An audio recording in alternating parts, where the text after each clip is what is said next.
Los Miserables. Tomo 2. Cosette. Libro quinto. A casa que espera, jauría muda. Capítulo 6. Principio de un enigma. Jean Valjean se encontraba en una especie de jardín muy grande y de aspecto singular. Uno de estos jardines tristes que parecen hechos para ser contemplados en las noches de invierno.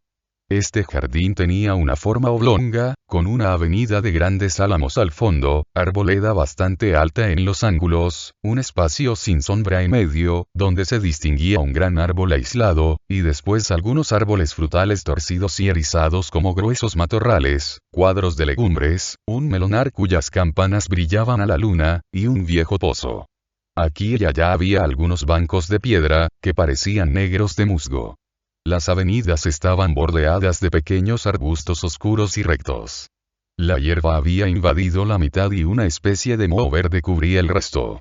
Jean Valjean tenía a su lado el cobertizo, cuyo tejado le había permitido bajar, un montón de haces de leña, y detrás de los haces, junto a la pared, una estatua de piedra, cuyo rostro mutilado no era más que una máscara informe que aparecía vagamente en la oscuridad. El cobertizo era una especie de ruina en que se distinguían cuartos desmantelados, uno de los cuales parecía servir de verdadero cobertizo. El gran edificio de la calle Droitmoor, que daba vuelta a la callejuela Picpus, daba a este jardín dos fachadas a escuadra. Estas fachadas interiores eran mucho más lúgubres que por el exterior. Todas las ventanas tenían reja. No se descubría luz alguna. En los pisos superiores había tragaluces como en las cárceles. Una de las fachadas proyectaba su sombra sobre la otra, y caía en el jardín como un inmenso paño negro. No se veía ninguna otra casa. El fondo del jardín se perdía en la bruma de la noche. No obstante, se distinguían confusamente tapias que se cortaban, como si más allá hubiese otros jardines, y los tejados bajos de la calle Polonceau. Era imposible imaginar nada más salvaje y más solitario que este jardín. No había nadie, lo cual era propio, a causa de la hora. Pero no parecía que aquel lugar estuviera hecho para que nadie se paseara en él, ni siquiera en pleno día. El primer cuidado de Jean Valjean fue buscar los zapatos y calzarse, y después entrar en el cobertizo con Cosette.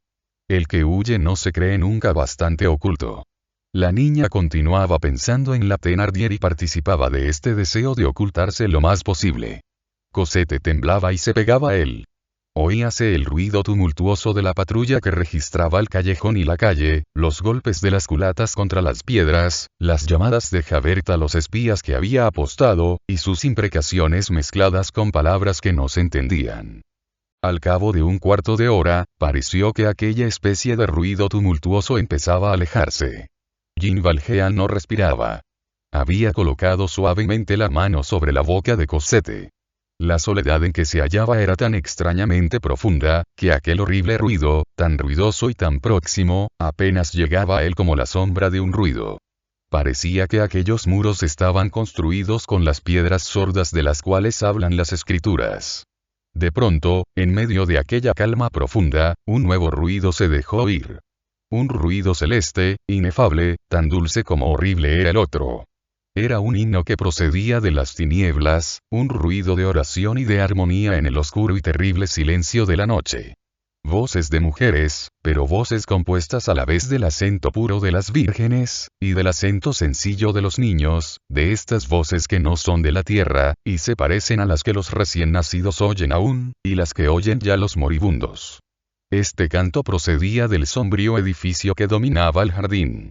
En el momento en que se alejaba el ruido de los demonios, hubiérase dicho que se aproximaba un coro de ángeles en la sombra. Cosette y Jean Valjean cayeron de rodillas. No sabían de qué se trataba, no sabían dónde se hallaban, pero sentían ambos, el hombre y la niña, el penitente y el inocente, que era preciso hincarse de rodillas. Estas voces tenían esto de extraño, que no impedían que el edificio pareciera desierto. Era como un canto sobrenatural en una morada deshabitada. Mientras que aquellas voces cantaban, Jean Valjean no pensaba en nada más. Ya no veía la oscuridad, veía un cielo azul. Parecía que sentía abrirse las alas que todos tenemos dentro de nosotros. El canto se extinguió. Tal vez había durado poco tiempo. Jean Valjean no hubiera sido capaz de decirlo. Las horas del éxtasis son siempre un minuto. Todo había vuelto a caer en el silencio. Nada se oía en la calle y nada se oía en el jardín. Lo que amenazaba, y lo que tranquilizaba se había desvanecido. El viento rozaba en lo alto del muro, algunos árboles secos que hacían un ruido suave y lúgubre.